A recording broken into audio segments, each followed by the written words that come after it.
this afternoon. Um, it's great. I'm on the board of directors for the chamber, and I'm also part of the Women's Executive Network as a sponsor. So this is a collaborative event between the Women's Executive Network and the KCK Chamber Women's Network, which is quite a mouthful, but we're all happy to be here and help support this. Today we have, I think, close to 60 people RSVP today to learn about leading multiple generations. So thank you to our speaker, Jamie Hall, and of Legal Back Office, and we'll learn more about her in just a moment. I would like to thank our sponsors today, and they are BNSF Railway, Amazon, KU Med Center, Kansas Gas Service, Greater KC Building and Construction Trades Council, TICO Productions, Trans Systems, Bank of America, and of course, Design Mechanical. We appreciate your support of women in business. So we're looking forward to today's presentation, but also to expanded programming dedicated to women in business of all levels in their career. So now I'd like to turn it over to KCK Women's Chamber Board Member, Kelsey Allison with MVP Law, and she's also KCK Women's Chamber Board Member who will be introducing our speaker. Welcome, Kelsey. Thanks, Valerie. Yes, I would like to introduce Jamie Hall. Jamie presented to MVP Law a few months ago, and I just thought she had some wonderful information and good insight. So a little bit about Jamie and her business. Jamie's been in the legal industry for over 8 years. She started by leading a 100-person back office for a global litigation firm as a CEO. She helped grow this firm from a 22-state presence to over 40 and in the UK in just 6 years, as well as reduce turnover and improve financial performance. Legal Back Office launched in 2018 because of a need in the industry to help smaller firms become more successful. Legal Back Office is passionate about helping attorneys build a successful business. Legal Back Office empowers the business of law by offering strategic planning and consulting, as well as outsourced accounting, marketing, and HR services to small and mid-sized law firms across the United States. So without further ado, Jamie, you can go ahead and take the lead. Awesome. Well, thank you all so much for having me. I am very passionate about education and us continually being lifelong learners. I think it's really important in business and in our lives that we're always finding ways to develop ourselves.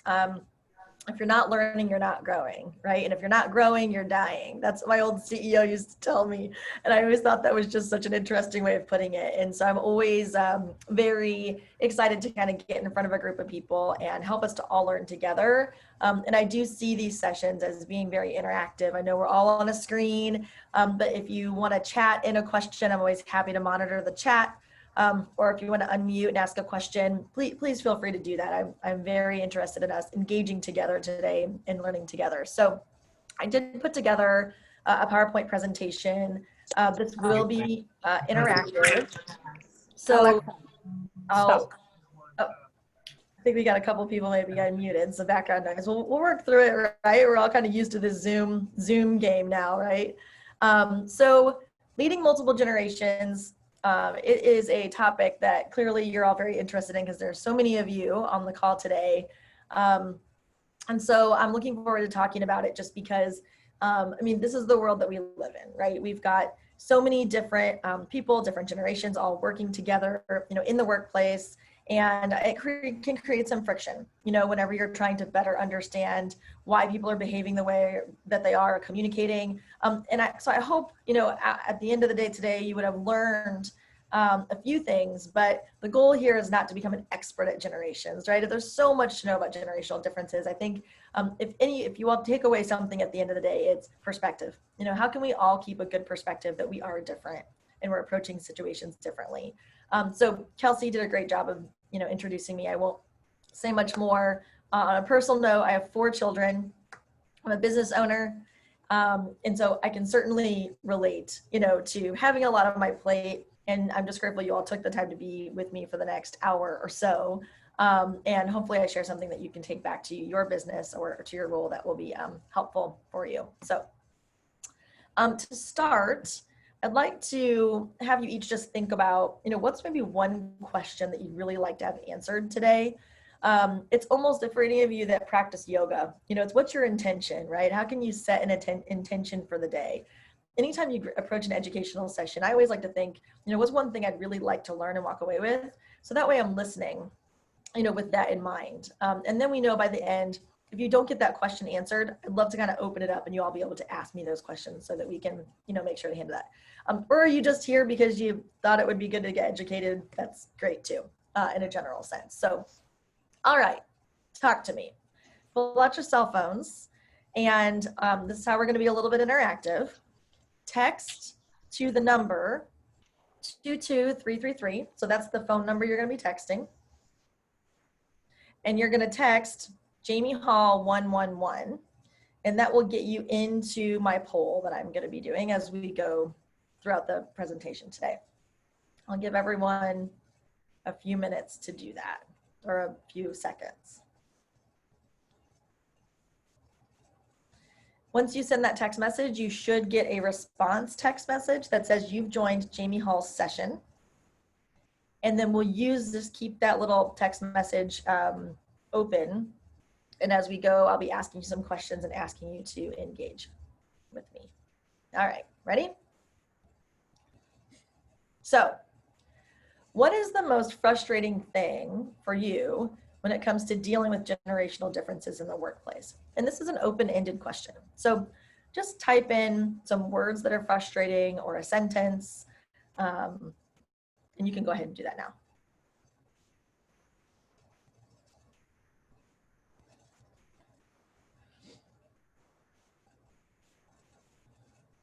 So as people are submitting, you'll see a word cloud that is being created on the screen. And what that's doing is it's taking all the things that you're saying, and it's, as a group, compiling what are the most commonly submitted words. And I love looking at data in this way. Data is not always just, numbers and statistics. Look at that. Preconceived notions. That means a lot of people are talking about preconceived ideas. People making assumptions about a situation or about you or about individuals. Older. Ethics, respect. Entitlement, defensiveness. Very cool. Isn't that cool to watch it change and just see how the group's all similar? Ethics, big one. Work ethic.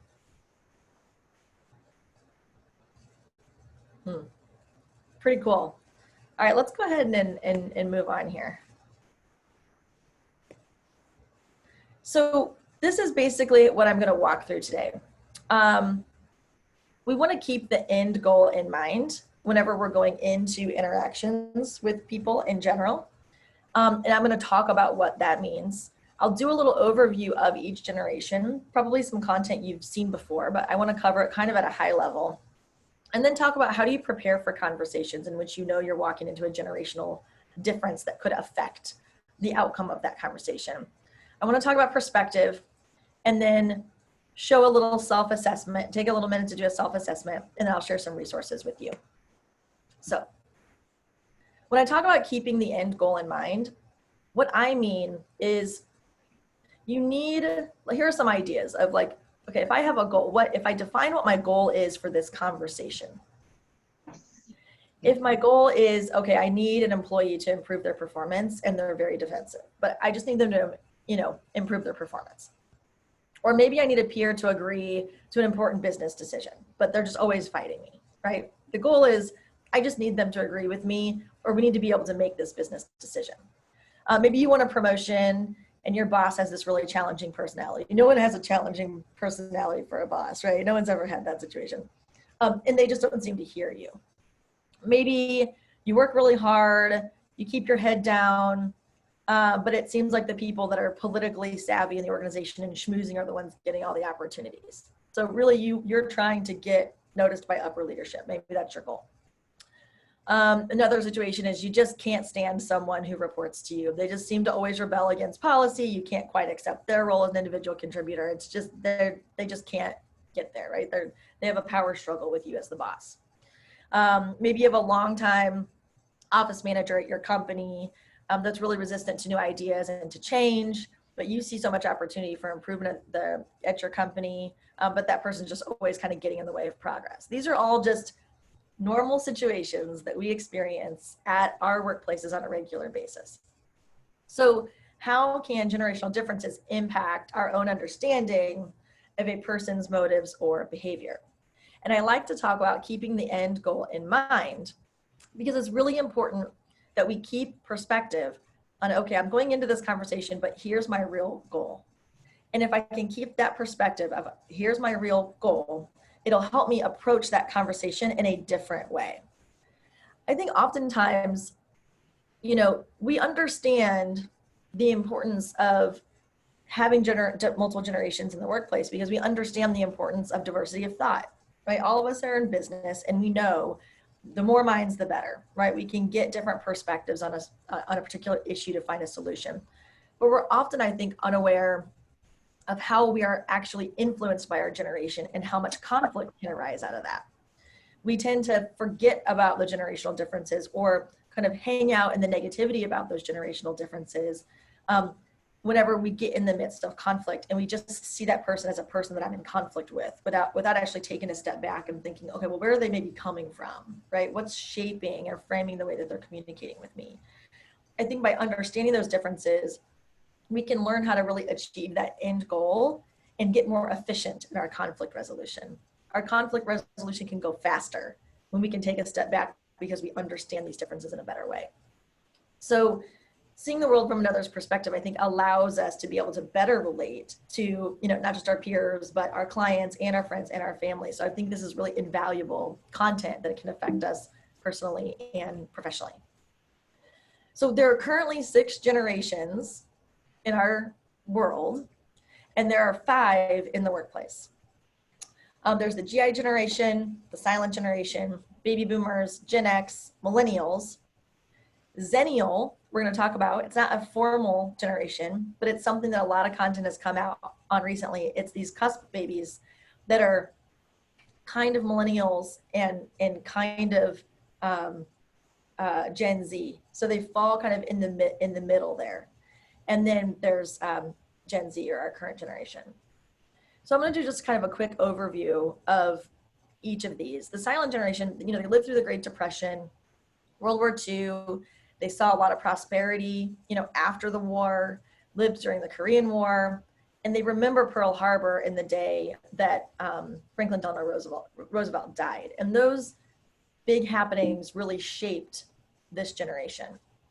So some characteristics that have come out of that is that, their basic experiences with like large scale efforts and organizations, they really value commitment to like a whole vision, right? Not just individualism. So this isn't just about me and how I move forward in my career, but I am a piece of a bigger puzzle, and they like that and they value that group effort and that team effort. This group tends to be a little bit more conservative. They came from a command and control leadership approach, so that's kind of how they approach leadership. But they're not surprised by tough times, so they're pretty resilient because of the things that they went through in their generation. The baby boomer generation was shaped by John F. Kennedy, civil rights, Vietnam, Bobby Kennedy and Martin Luther King, a man going under the moon, and what happened at Kent State. So I mean, these were big things happening in the world. So the characteristics of the baby boomer generation are they see themselves as constantly forcing change. A lot of social impact was happening during this generation while they were, growing up and teenagers and adults. They're really focused more on their personal gratification than the generation before them. And they were continually interested in learning new skills. They tend to be workaholics, and they're interested in participation in like spirit in the workplace, right? They're more so than the previous generation. And they tend to be very engaged politically. Politically meaning politically within an organization. Generation X, and you all can have access to these slides too, by the way. I know they'll send them out afterwards. So it seems like I'm going through it a little bit fast. I'm just trying to give a high level overview. So Generation X, they were a small generation. They grew up in like the shadow of the boomers. They were kind of turned off by the media. These were the latchkey kids. Working, their parents were both working outside the home versus the boomer generation. Most of them had a stay-at-home parent, typically stay-at-home mom, and it was the dad that was going out and working.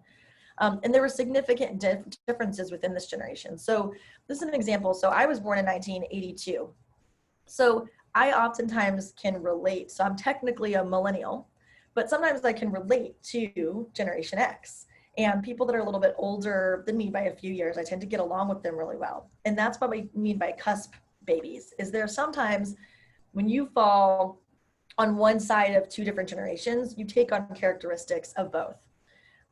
So the shared events for this particular generation are all the things on the screen, right? Vietnam, Watergate, downsizing in companies across America. The Challenger explosion was a big deal that this generation experienced.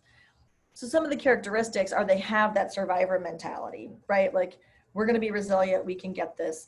They're more self-reliant than the previous two generations, a little bit defiant, a little bit edgy, maybe a little bit pushing the rules, pushing the envelope.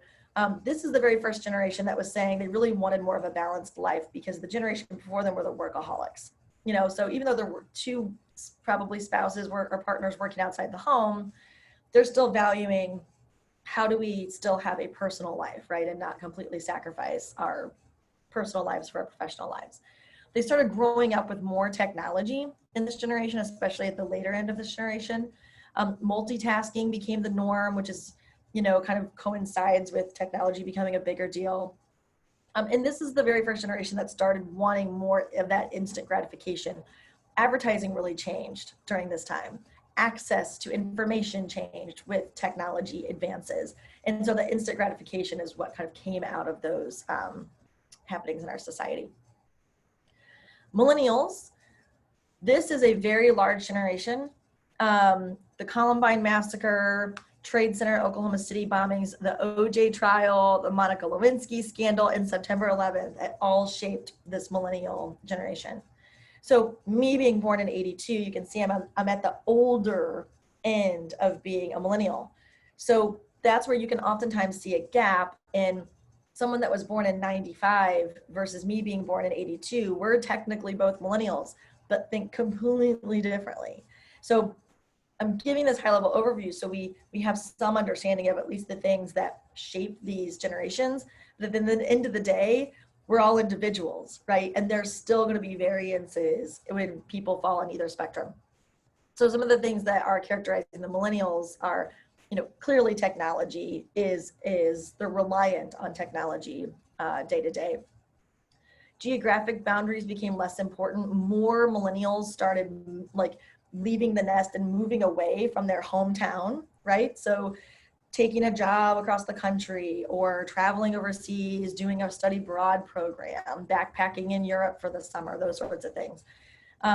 Their views are actually closer to veterans, which is people are always a little bit surprised by, but these things tend to be cyclical and the generational things do kind of come back around on a regular basis. They have this constant internal pressure to want to succeed. And they're also much more tolerant of different lifestyles, tolerant of thinking differently about individuals and individual choices and society. And so you see them being advocates politically for things that they're very passionate about in trying to be more open, right, to accepting different lifestyles. I wanted to point out the Zennials because it's kind of this new segment of this millennial generation that I was talking about earlier, and the Gen X, where they were born sort of in this 5-year time frame. So much happened during that 5-year time frame that it almost created this distinct other group. And so these are some of the things that they did. They played Oregon Trail, thought it was a highly sophisticated technology, which any of you that played Oregon Trail back when you were in school Not at all. Use dial-up connections to connect to the internet, owned a flip phone. These are just kind of some fun things. They made mixtapes for themselves and their friends. And they were very deeply affected by September 11th and then the subsequent school violence. Generation Z is very comfortable. This generation hasn't closed yet. It's normally like a 12 to 15 to 20 year generational time frame. So right now we're still in Gen Z, starting in 1997. And at some point that is going to get defined and closed. And then they'll say this is Generation Z, and then the next one will start. So, you know, this group, very comfortable with technology and social media. I mean, these Generation Z is in the workplace now, right? They were affected by September 11th as well, but they were children instead of being teenagers like the previous generation. Their parents were affected by the recession. You know, they're the most diverse generation to date. And this is when kind of the cyberbullying and online theft started picking up, was during this generation. So just think about this to yourself. There's a lot of us on the call, but you know, what similarities did you notice across the generations and what seemed vastly different? This is kind of a cool graphic. It's just showing the makeup of in the workplace today. How many Gen 2020s we had in 2005 versus today. See how the millennials has grown significantly. And then obviously the baby boomers are starting to decrease. So I like sharing this because I think oftentimes we like to roll our eyes, make assumptions like, oh, okay, boomer, they're just a boomer about that. Or, oh, they're just a millennial. Oh my gosh, they're being a millennial again, right? And we say that to sort of, I don't know, justify behavior or try to be passive aggressive or funny.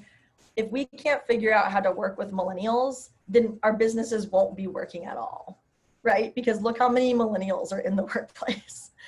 But we also have a significant amount of baby boomers that are still working. So we've got to bridge that gap and figure out how to work together instead of just complaining about other generations or sloughing off, you know, conflict due to generational differences and not actually addressing that conflict and trying to fix it. Okay, interaction time again. Pull out your phones. If you could be spending your lunch hour doing anything in this list, what would it be? Eating lunch, duh, that's what you do on your lunch hour. Working, I'm overloaded, and just text the letter. That's your response. Working, I'm overloaded. I'm always working during lunch. I'm with family. I need this balance to stay motivated. Or I like hanging with friends and colleagues and chit-chatting. So maybe you're eating, but you're also like doing the social thing with the people that are around you in your office. Or you like learning awesome stuff from Jamie Hall at Legal Back Office. I won't take any offense if no one answers that one. So take a 30 seconds here to send in your answer.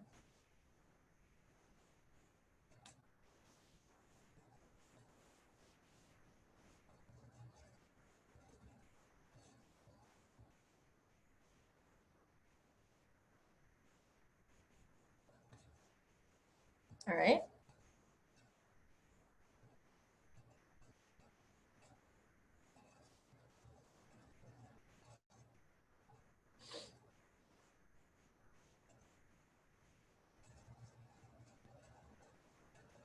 It's really interesting doing this presentation. Actually, whenever I did this for MVP Law, it was interesting because the Kansas City office was by video, and then I was in person with the St. Louis office. And when I asked this question, it was really interesting to me to kind of be a fly on the wall and be listening to the conversations that they were actually having internally about how they kind of all eat lunch together, but you know, one person never comes to lunch and they think they're antisocial because they never come to lunch. And that person's like, well, I answered B, that's because I'm always working and I'm overloaded, you know? And maybe they don't value the social aspects like other people do. So I love this question because it's just showing us the diversity of how people think, right? And the diversity of what people value. And you may not want to be working and you're too overloaded, and that may not be a good thing, but the way you choose to spend your time is as much about who you are as a person, what you value, as it is about how you've been shaped. your generation has shaped your approach to communicating with others, staying connected, staying engaged, being social, not being social. So we don't want to make assumptions, right, about why people do things the certain way that they do, and just recognize that we're all different. Jamie, we can't see the updates. Can you give us the results of what? Oh, you can't see it on the screen? Yeah, for some reason it's not sharing. So can you give us the updates of what people were saying in the poll?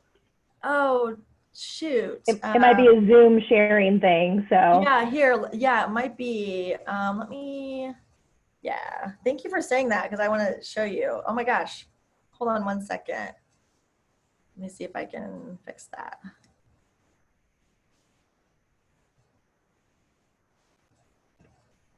You know what? Let me fix it on the next one. So what it looked like was, I'll just tell you, because I think it's being kind of funny with Zoom. Was 74%, 74% of people said working, I'm overloaded. And then no one answered eating lunch. A couple of my friends out there answered learning awesome stuff from me. And then it was, oh, there you go. Can you see it now or no? No, still can't see it. It must be a Zoom thing. I think it is. I'm sorry about that. So 6% of people said C, I'm with family, need to stay balanced. 6% of people answered learning. 40% of people, 41% said D, hanging with friends and colleagues. And then 47% said working, I'm overloaded. So the majority said I'm usually working during lunch. So this, just quickly, it's refer back to this. I'm not going to go through all of this, but I think it's a really kind of easy way to be looking at how the generations line up with each other. So you can see, okay, what does work ethic look like for the silent generation all the way down to Generation Z? So silent generation is loyal and sacrificial. Boomers are driven and they're hard workers. Generation X is more balanced in their work ethic. Millennials are kind of eager and anxious, and Generation Z is competitive yet collaborative. So how can we take that information in the workplace and understand, okay, if my millennials seem like they're a little bit uptight, that's probably because they're just like really wanting to achieve and eager and move ahead and move up. But is that associated with an ego? So instead of like rolling my eyes and saying, oh, they just think they deserve this job years before they should actually be getting it, right? I mean, we hear that all the time, like, oh, they just want to climb the ladder really, really fast. That's a good thing. That's a good thing. So how can we take what we know about that generation and how they're eager and anxious and use that, right? And respond in that way instead of just saying, well, you're just going to have to wait. How can we take that eagerness and maximize that for good within our organizations? So you can take a look at this later, but I think it's also really cool to kind of look at the views on authority, because I think that's kind of the area where we feel the most tension, is the word I'll use, in our businesses. And so when you look at views on authority of the silent generation, that they're very chain of command, so they very much respect the top down. I only go to my boss. I don't go to my boss's boss. That would just be wrong, right? Why would I ever go to my boss's boss? I've got to follow this chain of command. Boomers are exactly the same way. That says change of command. It's really supposed to be chain of command. Sorry, that's typo. They're exactly the same way. Generation X is more of like a self-command, like I want to have autonomy. I want to be able to manage my own workload.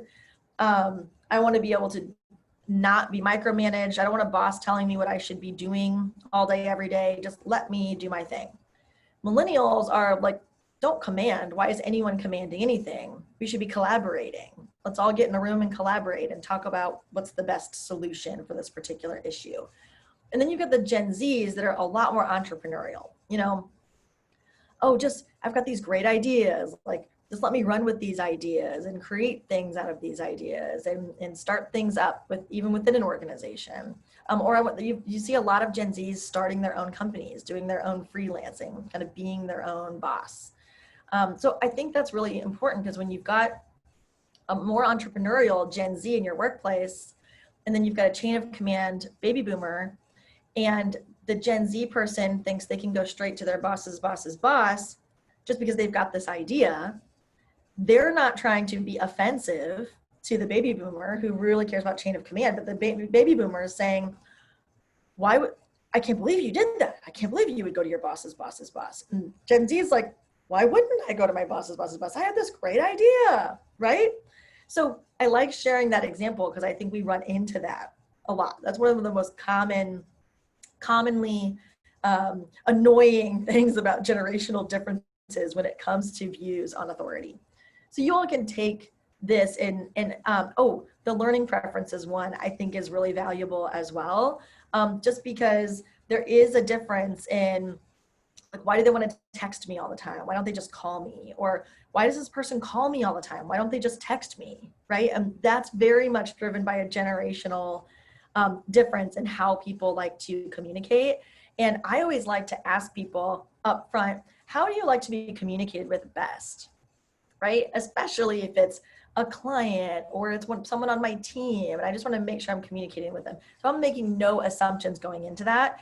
If they're a millennial, I'm not assuming that they like to text. And if they're a baby boomer, I'm not assuming that they don't like to text. But having that conversation can help avoid that conflict in the future. So you guys can take a little bit longer to review all these things at a later date. But also this is a great slide, I think, to print and like stick up next to your computer monitor or on the wall, because you can refer back to it pretty regularly and gain something out of it. Okay. Ready? Pull out your phones. Next question. What motivates you the most professionally? Is it compensation? I like to be paid for the work that I'm doing and I want to see regular increases in compensation. Is it benefits outside of financial compensation? Like I really, like my medical insurance is really important to me. My time off benefit is really important to me. You know, what are the things that keep you motivated to be working and engaged on a regular basis? Is it praise and encouragement? Being told I'm doing a great job and why I'm doing a great job is the thing that keeps me motivated. Or is it, you know, seeing opportunity for advancement? I want to see how I can move up and climb that corporate ladder. Is it security? Like knowing I'll have a job 3 years or more from now, like that keeps me motivated in here because I want that security. Or is it autonomy and independence in my work?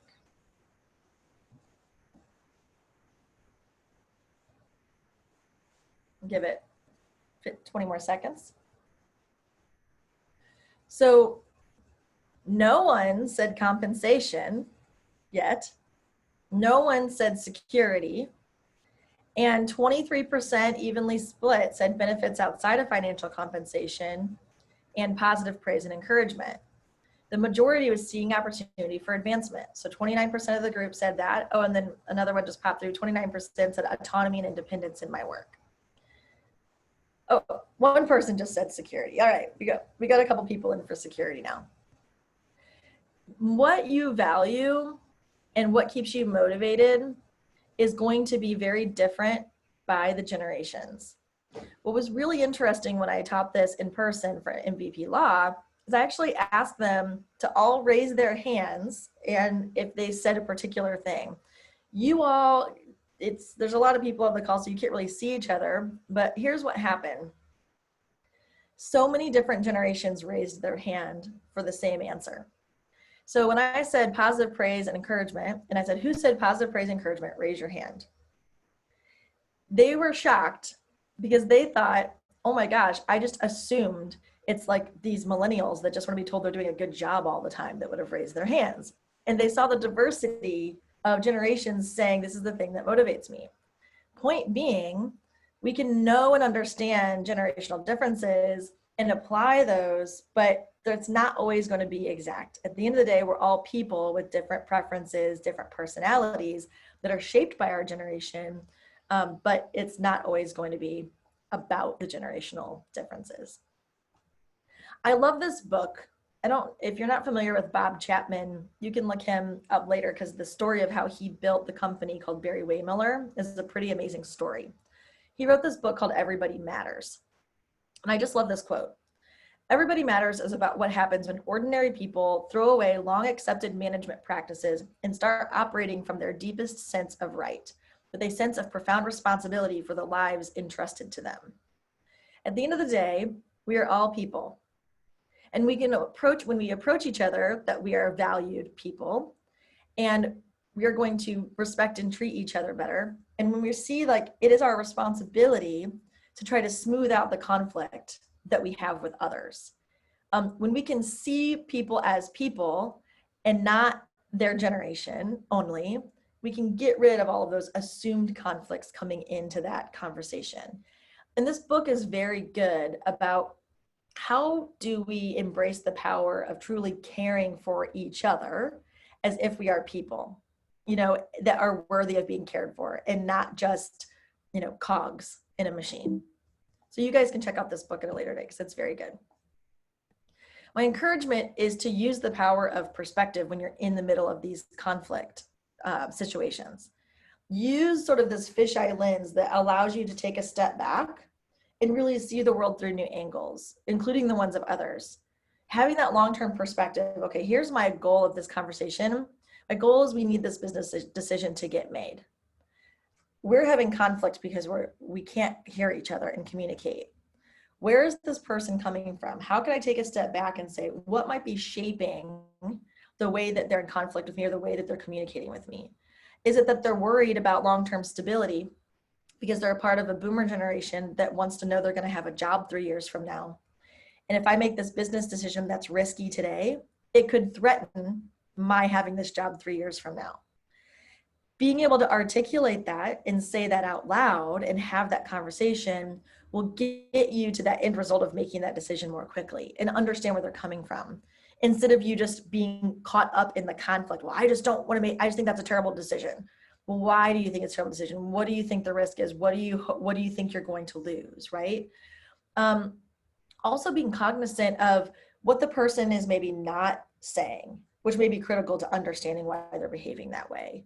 You know, is there something that shaped their day even coming into that conversation? Like, you know, they're a single parent and have 3 kids. They had to get out the door that morning and they were running late and hit traffic and didn't get their coffee and got news of their, you know, sister who has cancer and just got diagnosed. You don't really know where people are coming from.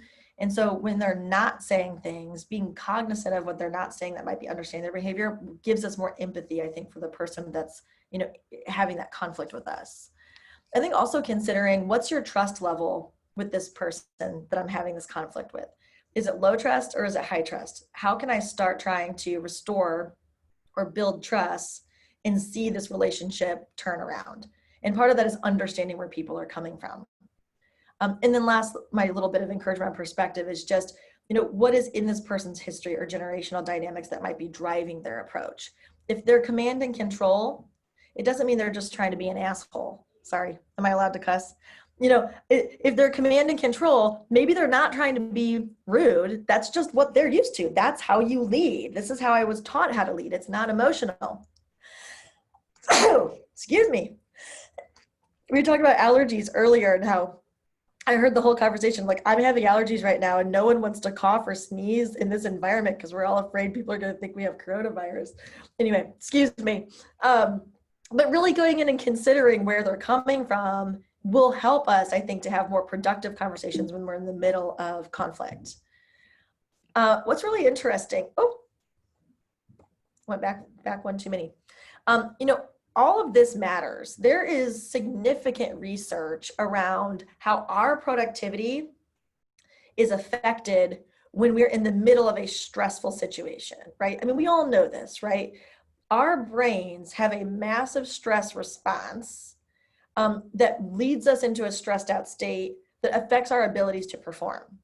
And when we have to deal with difficult people and difficult conversations on a regular basis, that puts our brain into a stressful state.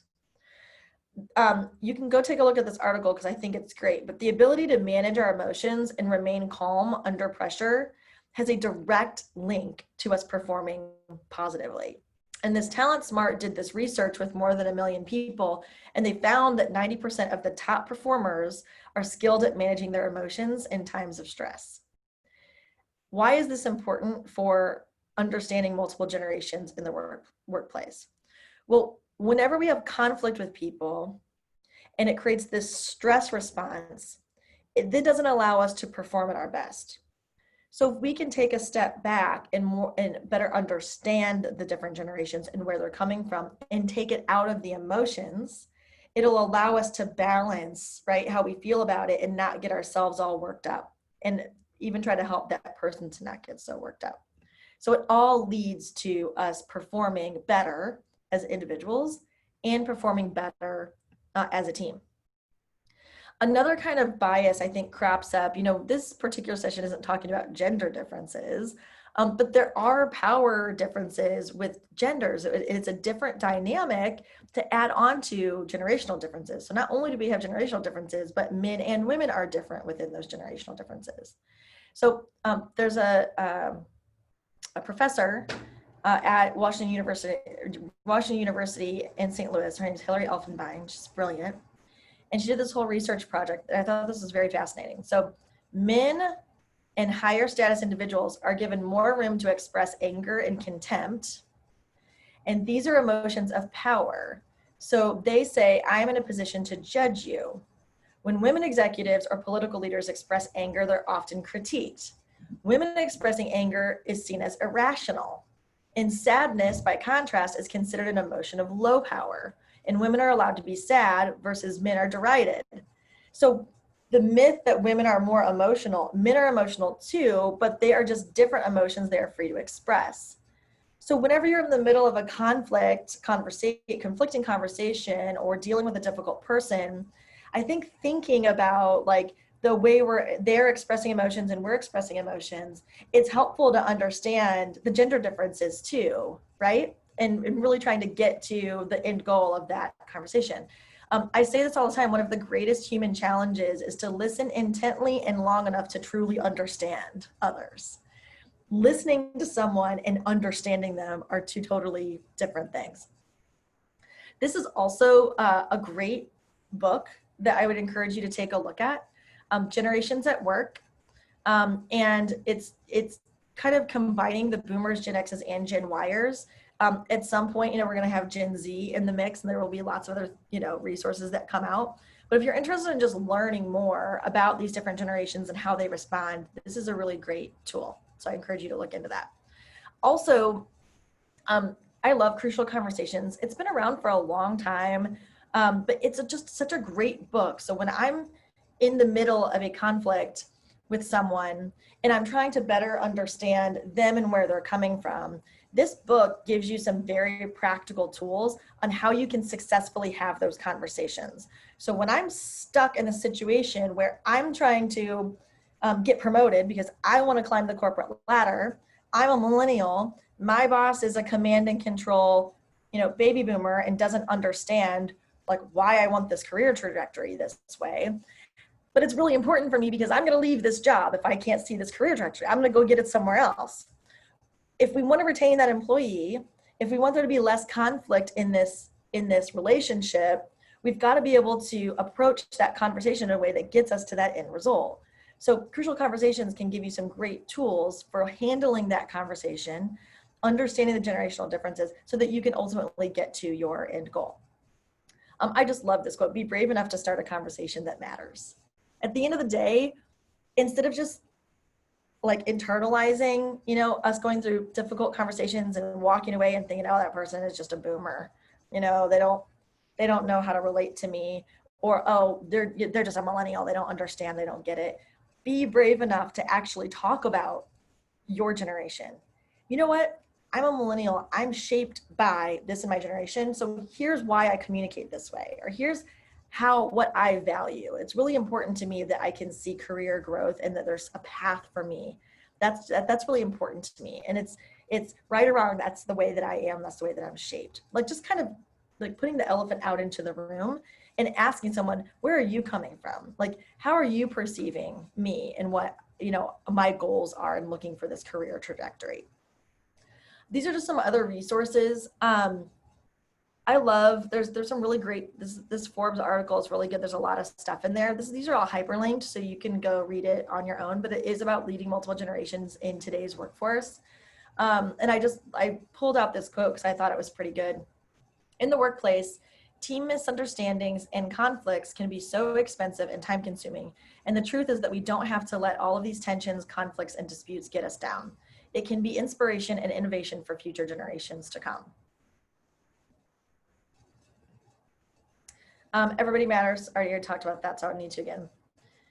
So now that I've shared all this information, think through, what was that one question that you wanted to have answered today? Or were you, here just to hop on and learn a little bit and, whatever. If you have any lingering questions, I'd love to be able to take those questions. You can type them into the Zoom chat. I'm actually going to stop sharing my screen so that I can see the chat. There we go. And I'd love to answer those questions for you. Let me take a look.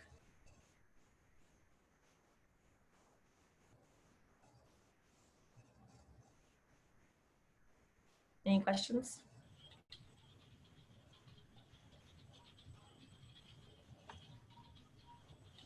I hope this has been helpful for you.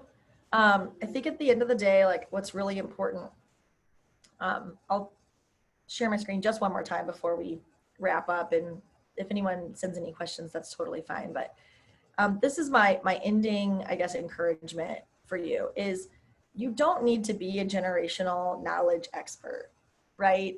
I think keeping in our minds that we're humans and our lives matter and are of value, we can approach difficult conversations with compassion, with empathy, with listening and understanding people are approaching things from a different perspective. And ultimately, when we believe the best in another human and we believe the best in ourselves, it'll help us to have a better outcome in that conversation. And really considering others' perspectives, that they come from a different generation, perhaps a different gender, different life circumstances. And really, ultimately, when we can be flexible with our approach to others and adjust our own as needed, we will end up having a better result in getting through that difficult conversation in a more productive way. Remember that quote, one of the greatest human challenges is to listen intently and long enough to truly understand others. So that's my encouragement for you today is no one needs to be a generational knowledge expert. Hopefully something I've shared has been helpful, but I hope at a minimum, you can approach conversations with these things in mind, and it'll help you to get those better results and get through that conflict in a more productive way. So thank you again for having me today. And I'm always available to, if anyone wants to reach out or has any questions, you're always, welcome to reach out to me. So I can type my email in the chat for anyone that might want it. Thank you, Jamie. I think the reason that nobody had any questions is because, for me anyway, I need to ponder all of this for just a little while before I can figure out all the questions that I really want to pose out there. So you may get emails from people or be contacted by people after they've had a chance to really absorb all this information. Yeah, absolutely. Yep, happy to be available. So I'm Kathy Harding. I'm the president and CEO of the Wyandotte Health Foundation. I'm also the KCK Women's Chamber of Commerce board president and a member of the KCK Chamber of Commerce. So please join me in thanking Jamie for this really fascinating presentation. So clap or chat or something. Thank you. Really interesting, a lot to really think about. I have about 1 million questions buzzing around in my head, so I'll jot those down and get back in touch.